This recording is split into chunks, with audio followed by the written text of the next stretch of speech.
Wes, hi everybody and welcome to yet another video. Today, my dear friends, I'm here to spread honesty. I'm here to help you. I'm here to help you recognize the clown. I'm here to help you, my dear friends, save time in your life.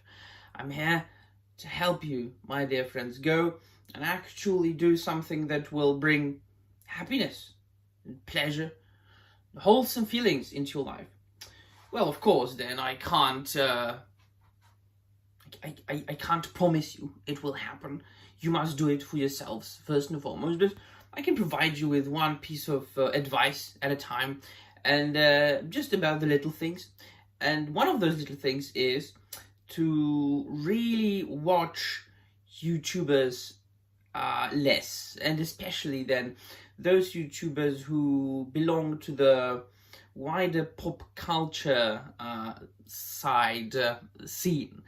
Those YouTubers who like to focus on Marvel Cinematic Universe movies, on your everyday generic Star Wars and anything that really comes out.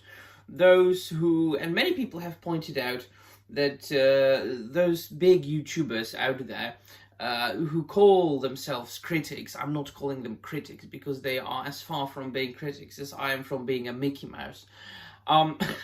They are dwelling too much on negativity, and they really cannot say anything positive about anything.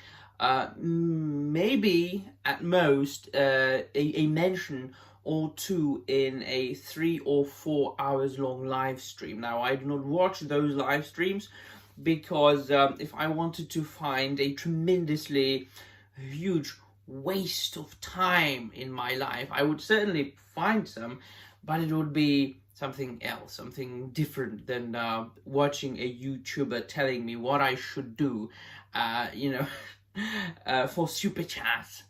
So YouTubers like Heel Burby Face and The Critical Drinker and Gary Nadrotic and the lot. They can't change.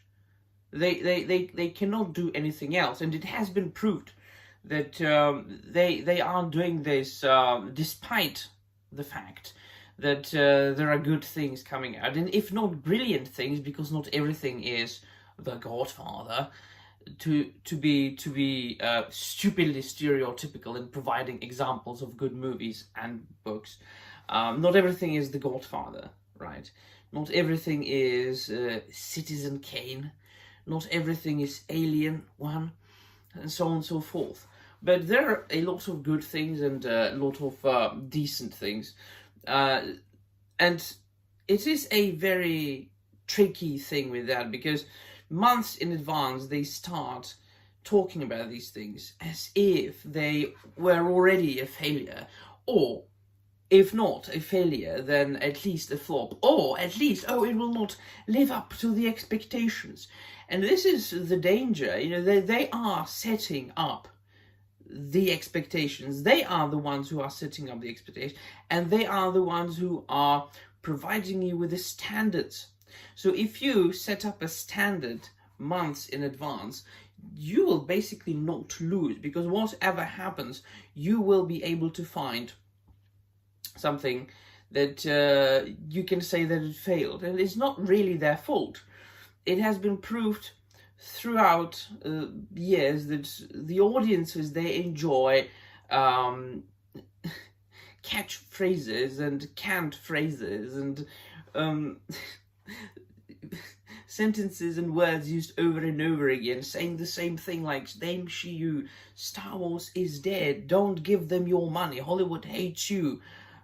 And then why wouldn't they say that if they suddenly started to focus on the good things?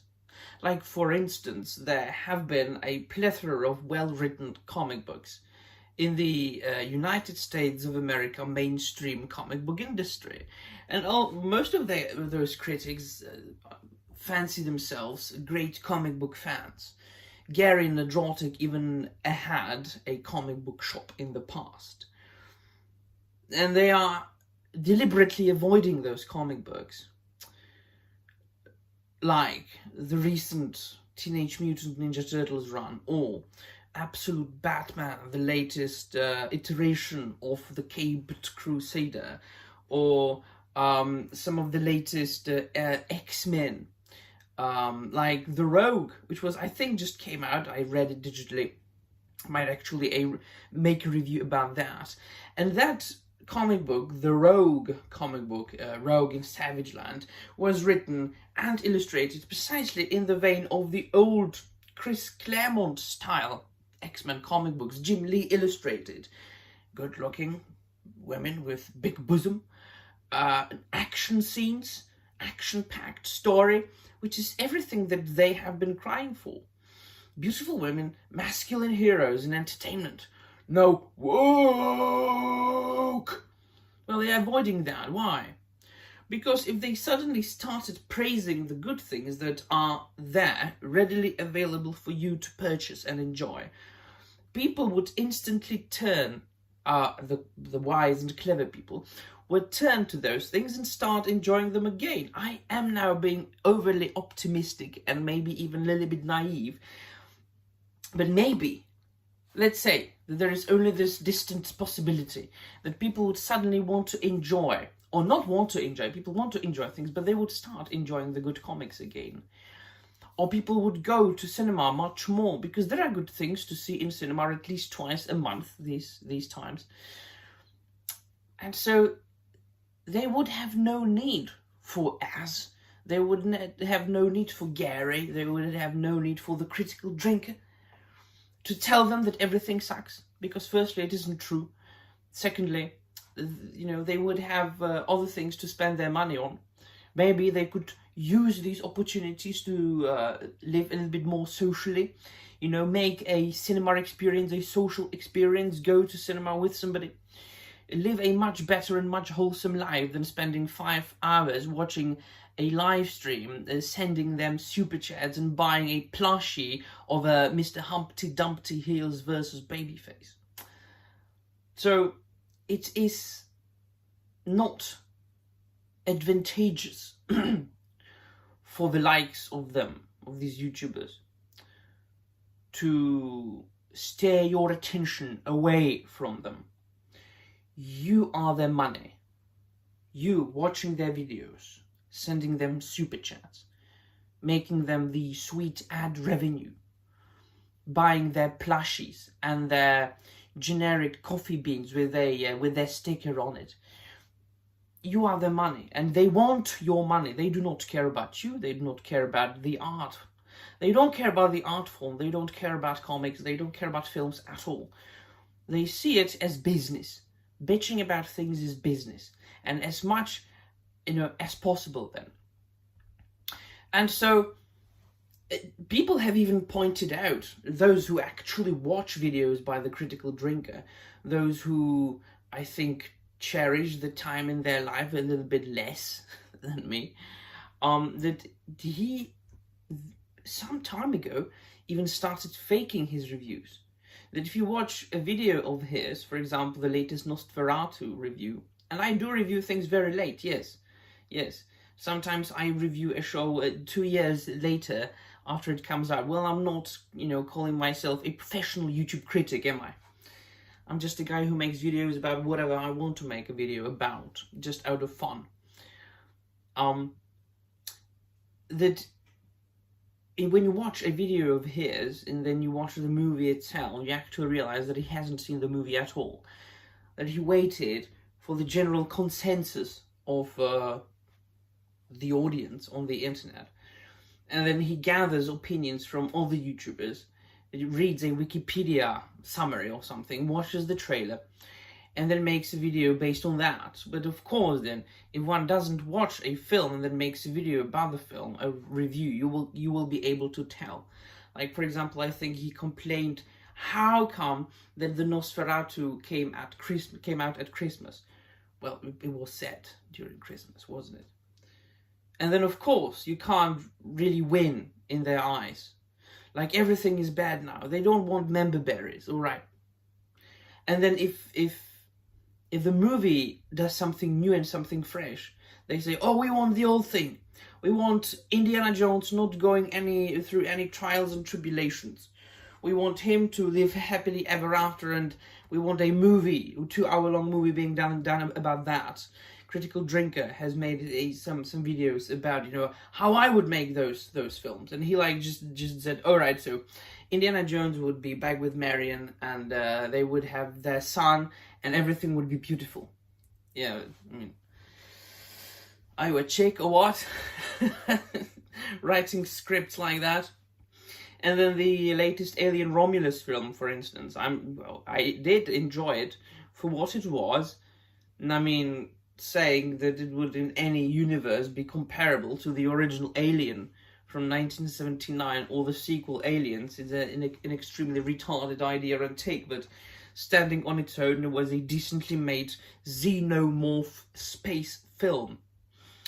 And then they complained about the fact that they used like these plasma guns used by the Space Marines.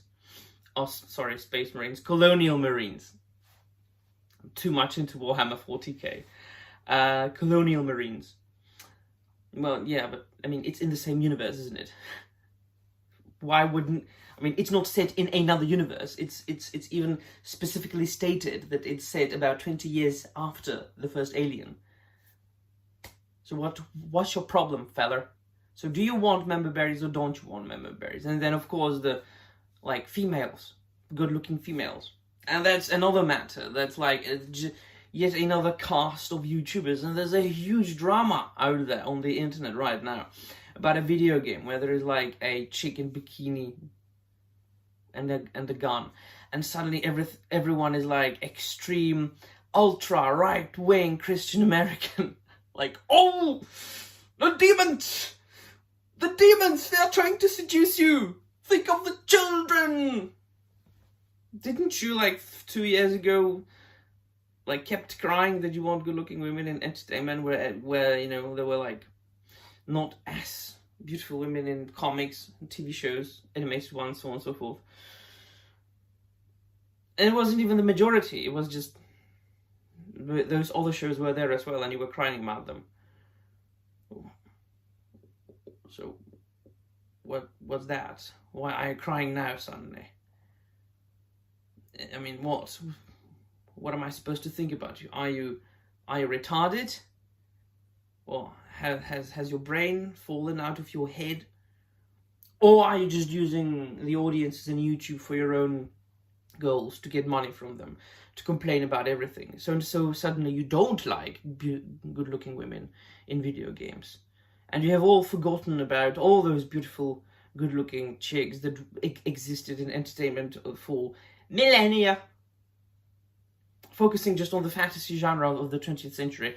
Frank Frazetta being generally and universally accepted as the best fantasy artist of our day and age, making all the trade paperback covers and paintings, and being, you know, very much famous for good-looking naked chicks. Nobody had a problem with that. And so they are phonies. They are clowns, in my opinion, my humble opinion. Those people have made crying about things their business, and they are using you to get money. And I don't like that, and I have always been honest about that. And fortunately, me starting this particular channel, European Law, with criticizing the Rings of Power, this channel at its inception, it attracted the attention of two big demographic groups. And firstly, it's the ultra-conservative Republican American Christian, and secondly, it's people who like watching As-Heel Babyface live stream, and they are buying his plushie dolls. I mean, you might as well walk into a mental asylum as far as this audience goes. I mean, and a lot of people then were shocked or surprised that I wasn't Gary, or that I actually was an honest man, doing this as one of my million hobbies. And I was like, I mean, okay. There's Gary, there's Az, there's the critical drinker. You feel free to waste time with them instead of wasting time with me. Waste your time in whatever way you want to waste your time, but I'm not here to jump and dance as you whistle. And I'm not here to scream, woke Disney's that soy buttercock. Right, so the finishing thoughts are, do what you want, watch who you want, I will not judge you. But there's just a little advice coming from good old European law. Go and read a book, watch a film, go to the forest. What are you doing here? Anyway, watching this video, wasting your time. Get the fuck out of here. Don't watch me. Fuck off. Goodbye.